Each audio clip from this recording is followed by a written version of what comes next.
जय हिंद दोस्तों, आपका अपने परिवार यूट्यूब चैनल रंजित एजुकेशनल में आपका स्वागत है।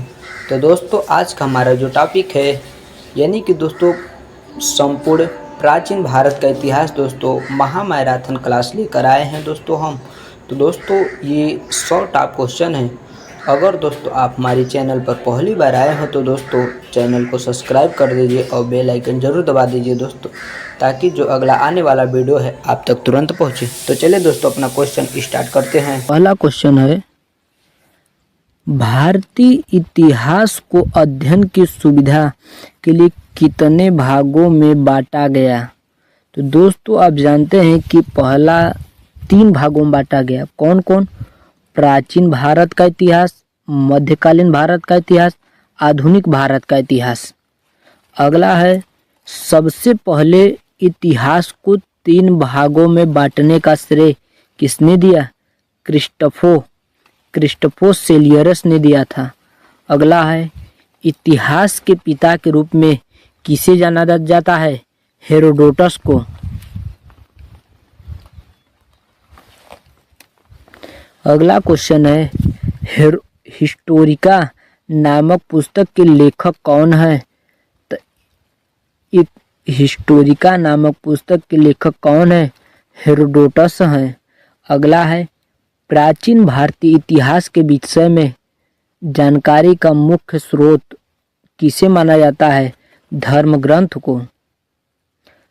6 नंबर है, भारत का सबसे प्राचीन धर्म ग्रंथ कौन सा है? वेद है। और वेदों की संख्या कितनी है? वेदों की संख्या 4 है। कौन कौन से वेद हैं? ऋग्वेद, सामवेद, यजुर्वेद, अथर्ववेद। अगला है, सबसे प्राचीन वेद कौन सा है? सबसे प्राचीन वेद है ऋग्वेद।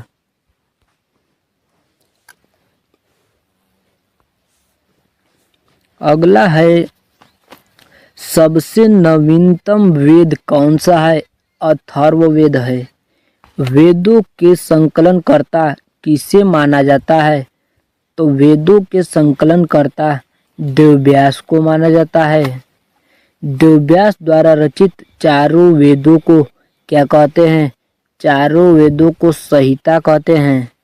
ऋग्वेद में कितने मंडल और सूक्तियां हैं? तो ऋग्वेद में 10 मंडल हैं और 1028 सूक्तियां हैं। अगला है, ऋग्वेद में संकलित ऋचाओं की संख्या कितनी है? तो ऋग्वेद में संकलित ऋचाओं की संख्या 10,462 हैं।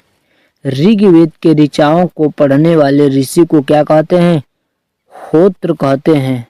तो दोस्तों ऐसे वीडियो को देखने के लिए हमारे YouTube चैनल कुमार रंजित 2.0 को आपको सब्सक्राइब करना होगा, ताकि आने वाला हर एक वीडियो आप तक तुरंत पहुंचे। अगला क्वेश्चन है दोस्तों, ऋग्वेद के तीसरे मंडल की रचना किसके द्वारा की जाती है? तो इसका सही उत्तर होगा विश्वामित्र के द्वारा।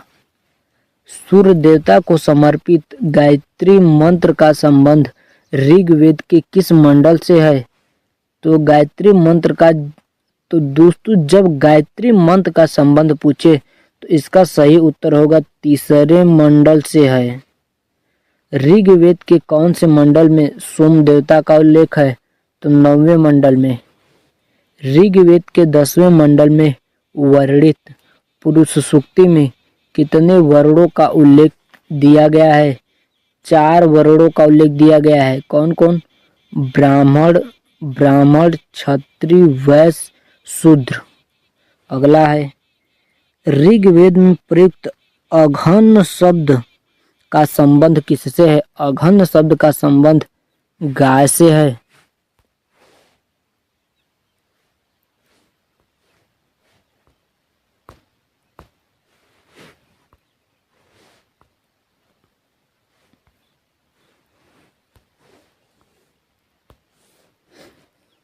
अगला है, ऋग्वेद में सबसे पवित्र नदी किस नदी को माना जाता है? ऋग्वेद में सबसे पवित्र नदी किस नदी को माना जाता है? तो सरस्वती नदी को सबसे पवित्र नदी माना जाता है।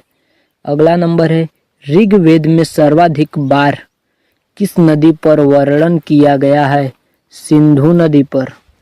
ऋग्वेद में कितने देवी देवताओं का उल्लेख है? तो 33 देवी देवताओं का उल्लेख है। ऋग्वेद में किसे सर्वमान्य और सबसे शक्तिशाली देवता माना जाता है? ऋग्वेद के सबसे शक्तिशाली और सर्वमान्य देवता इंद्र देवता को माना जाता है। अगला है, इंद्र देवता की स्तुति में ऋग्वेद में कितने ऋचाएं हैं? तो ऋग्वेद में 250 मतलब 250 ऋचाएं हैं।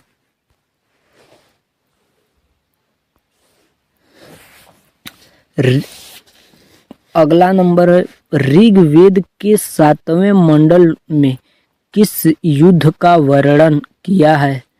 तो ऋग्वेद के 7वें मंडल में दशराग्य युद्ध का वर्णन किया गया है। अग्रदेवता के लिए ऋग्वेद में कितने ऋचाओं की रचना की गई है?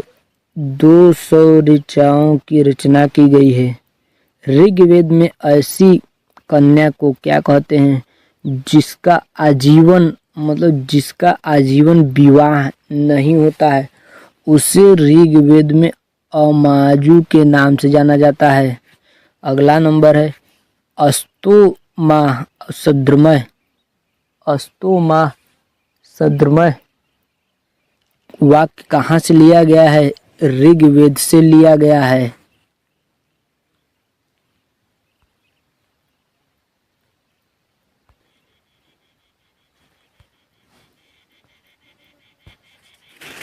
अगला क्वेश्चन है, ऋग्वेद को अंग्रेजी भाषा में अनुवाद किसने किया था? मतलब कि ऋग्वेद का अंग्रेजी भाषा में अनुवाद किसने किया था? तो अंग्रेजी भाषा में ऋग्वेद का अनुवाद मैक्स मुलर ने किया था। अगला है, वेदत्री में कौन कौन से वेद सम्मिलित हैं? वेदत्री में ऋग्वेद, सामवेद, यजुर्वेद सम्मिलित हैं। अगला नंबर है, ऋग्वेद का उपवेद कौन सा वेद है? तो ऋग्वेद का उपवेद आयुर्वेद है। ऋग्वेद की रचना किसने की थी? आयुर्वेद की रचना किसने की थी? धन्वंतरि ने की थी। भारतीय संगीत का जनक किस वेद को माना जाता है? सामवेद का।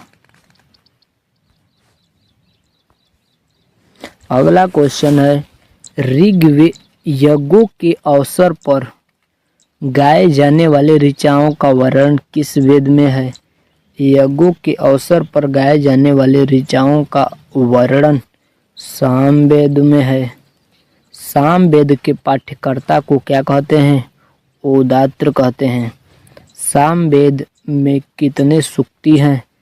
तो 1810 सूक्ति हैं। सामवेद का उपवेद कौन सा है? गंधर्व वेद है। कौन सा वेद गद्य पद्य दोनों में कौन सा वेद गद्य पद्य दोनों में है? यजुर्वेद।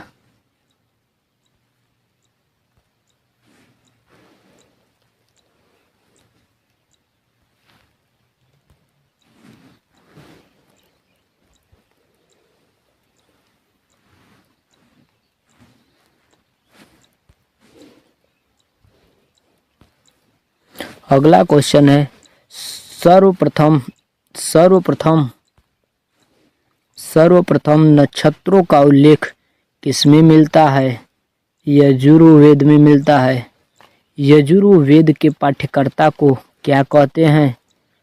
अथर्वणि। यजुर्वेद में मुख्यतः किस विषय का प्रतिपादन किया गया है? कर्मकांड विषय का।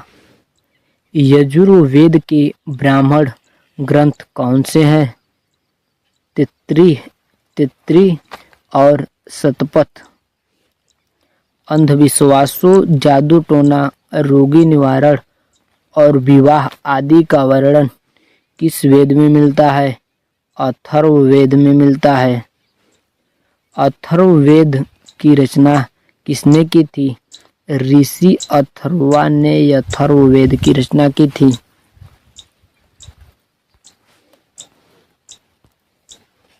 अगला क्वेश्चन है, अथर्ववेद का ब्राह्मण वेद कौन सा है? गोपथ ब्राह्मण। गोपथ ब्राह्मण। अथर्ववेद में कुल कितने मंत्र और पद हैं? अथर्ववेद में 731 मंत्र हैं और 6000 पद हैं। ऋग्वेद में हस्तलिखित रचनाओं को क्या कहते हैं? ऋग्वेद में हस्तलिखित रचनाओं को खिल कहते हैं। स्त्री की सर्वाधिक गिरी हुई स्थिति किस संहिता से प्राप्त होती है? मत्र्यानी से। स्मृति ग्रंथों में सबसे प्राचीन और प्रामाणिक स्मृति कौन सी मानी जाती है? मनु स्मृति।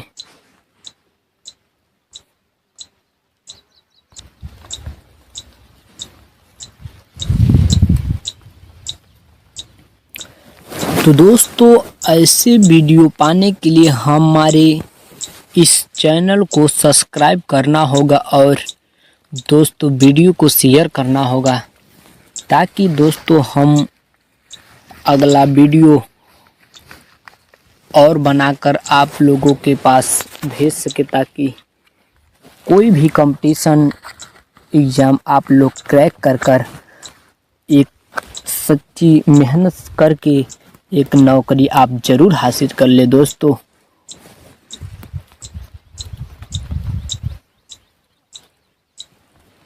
तो दोस्तों अब क्वेश्चन की ओर चलते हैं। क्वेश्चन है, उपनिषदों की संख्या कितनी थी? तो उपनिषदों की संख्या 108 थी। भारतीय ऐतिहासिक कथाओं का सबसे अच्छा क्रमबद्ध विवरण किसमें दिया गया है? पुराणों में।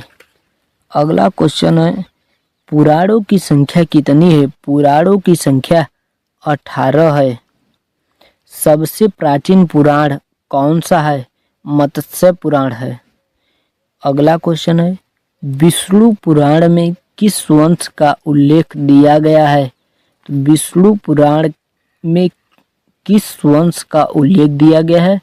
मौर्य वंश का उल्लेख दिया गया है। अगला क्वेश्चन है, आंध्र सतवाहन वंश के बारे में जानकारी किस पुराण से मिलती है? मत्स्य पुराण से मिलती है। अगला क्वेश्चन है, वायु पुराण में किस वंश का उल्लेख दिया गया है? गुप्त वंश का उल्लेख दिया गया है। शंगु वंश का मानक ग्रंथ किसे माना जाता है? मनु स्मृति को माना जाता है। मनु स्मृति को माना जाता है। वेदों का अर्थ समझने और सही उच्चारण के लिए किसकी रचना की गई है? वेदांग की रचना की गई है।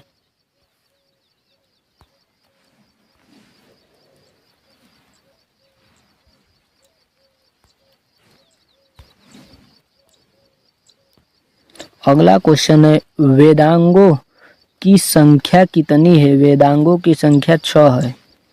शिक्षा, कल्प, व्याकरण, छंद, निरुक्ति, ज्योतिषी। अगला है, वैदिक कालखंड को कितने भागों में बांटा गया है? 2 भागों में बांटा गया है। कौन कौन? ऋग्वैदिक काल और उत्तर वैदिक काल। अगला है, ऋग्वैदिक काल का प्रामाणिक कार्यकाल कब से कब तक माना जाता है? तो ऋग्वैदिक काल का कार्यकाल जो है वो 1500 ईसा पूर्व से 1000 ईसा पूर्व तक माना जाता है।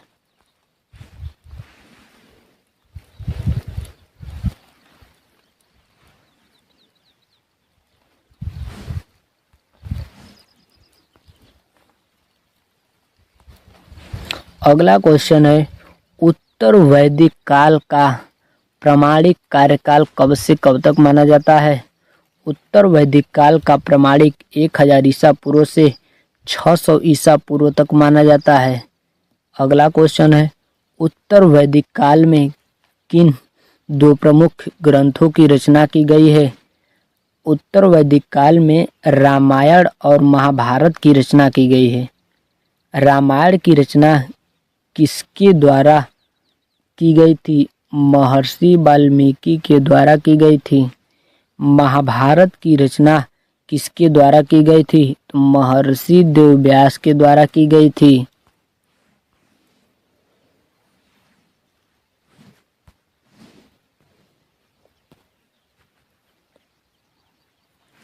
अगला क्वेश्चन है, कोई वस्तु कितनी पुरानी है इसका पता किस विधि से लगाया जाता है? कार्बन 14 से। अगला क्वेश्चन है, मनुष्य के विकास की क्रमबद्ध व्याख्या का श्रेय किसे दिया जाता है? चार्ल्स डार्विन को दिया जाता है। अगला है, ओरिजिन ऑफ स्पीशीज पुस्तक के लेखक कौन थे? चार्ल्स डार्विन थे। मनुष्य का वैज्ञानिक नाम क्या है? तो दोस्तों, हम आशा करते हैं कि मनुष्य का वैज्ञानिक नाम कम से कम 95% लोग जानते हैं कि होमोसेपियंस है। मनुष्य ने सबसे पहले किस धातु का प्रयोग किया था? तो दोस्तों, मनुष्य सबसे पहले तांबा का उपयोग किया था।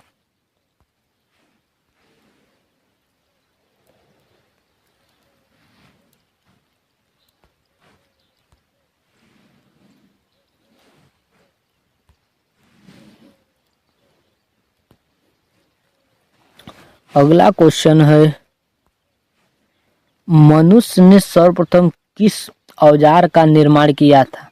तो दोस्तों, ये क्वेश्चन भी हम समझते हैं कि 100 में से 95% लोग जानते हैं कि मनुष्य सबसे पहले कुल्हाड़ी का भी निर्माण किया था। मनुष्य का पहला पालतू जानवर कौन सा था? तो सबसे पहला पालतू जानवर मनुष्य का कुत्ता था। अगला क्वेश्चन है, मनुष्य ने आग का आविष्कार किस काल में किया था? मनुष्य ने आग का आविष्कार पूरा पाषाण काल में किया था। भारत में पूरा पाषाण काल औजार की खोज किसने की थी? तो इसका सही उत्तर है रॉबर्ट ब्रूस फुट ने 1863 ईस्वी में की थी। अगला क्वेश्चन है, पहिए का आविष्कार किस काल में किया जाता है? तो दोस्तों, हम आज आपको बताना चाहते हैं कि पहिया का मतलब वो किस काल में हुआ था। एक ट्रिक समझ लीजिए दोस्तों, पहिया हमेशा जब आप दुकान से लेते हैं तो हमेशा नया होता है, इसलिए आप लोग याद रखिए कि पहिए का आविष्कार नवपाषाण काल में हुआ था। मतलब पहिए की बात की जाए तो तुरंत नवपाषाण काल देखिए, तुरंत सही का टिक लगा दीजिए।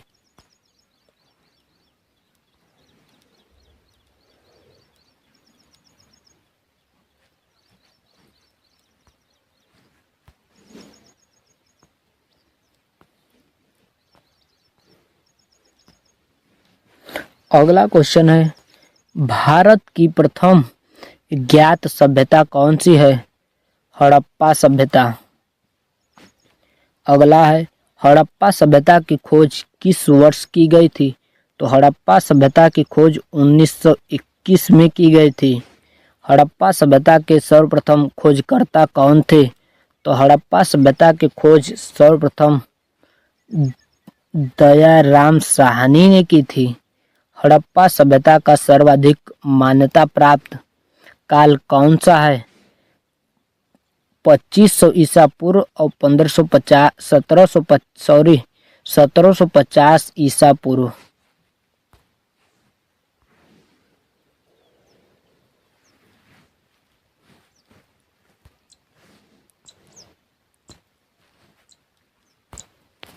अगला क्वेश्चन है, सिंधु सभ्यता किस युग से संबंधित है? सिंधु सभ्यता आद्य ऐतिहासिक युग से संबंधित है। अगला क्वेश्चन है, सिंधु सभ्यता किस प्रकार की सभ्यता थी? नगरीय सभ्यता थी। सिंधु घाटी सभ्यता का सबसे बड़ा स्थल कौन सा है? मोहनजोदड़ो। मोहनजोदड़ो का शाब्दिक अर्थ क्या है? मृतकों का टीला। अगला है, मोहनजोदड़ो खोजकर्ता कौन थे? रखालदास बनर्जी 1922 में किया था। नर्तकी की कस्य मूर्ति कहाँ से प्राप्त हुई? तो मोहनजोदड़ो से प्राप्त हुई।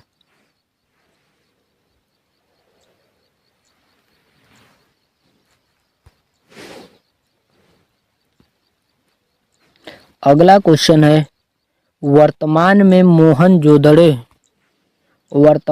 मोहनजोदड़ो नामक स्थान किस देश में स्थित है? तो पाकिस्तान में। सिंधु नदी।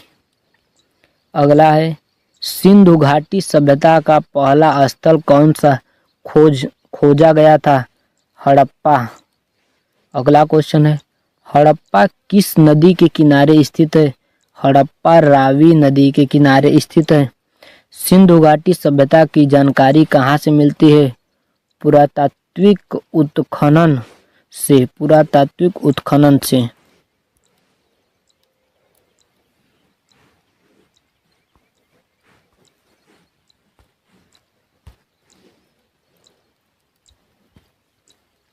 अगला क्वेश्चन है, हड़प्पा कालीन लोगों ने नगरों तथा घरों में के विन्यास के लिए कौन सी पद्धति अपनाई थी? ग्रिड पद्धति अपनाई थी। अगला क्वेश्चन है, सिंधु घाटी सभ्यता की लिपि कौन सी है? भावचित्रात्मक।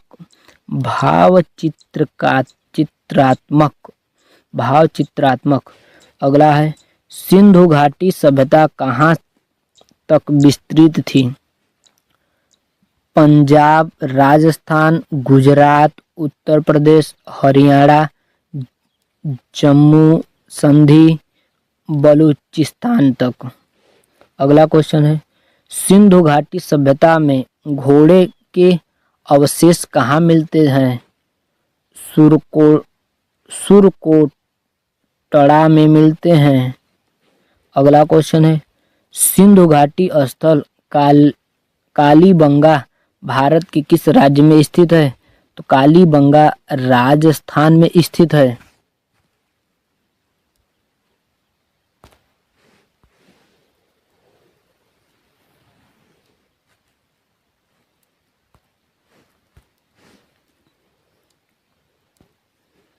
अगला क्वेश्चन है, कालीबंगन का अर्थ है काली चूड़ी। हड़प्पा सभ्यता के अंतर्गत हल से जीते गए खेत का साक्ष्य कहाँ से मिला? कालीबंगा राजस्थान से मिला। सिंधु घाटी सभ्यता के ईंटों का अलंकरण किस स्थान से मिलता है? कालीबंगा से मिलता है। हड़प्पा काल की मुहरों के निर्माण मुख्य रूप से किस पदार्थ का उपयोग किया गया था? सेलखड़ी का किया था।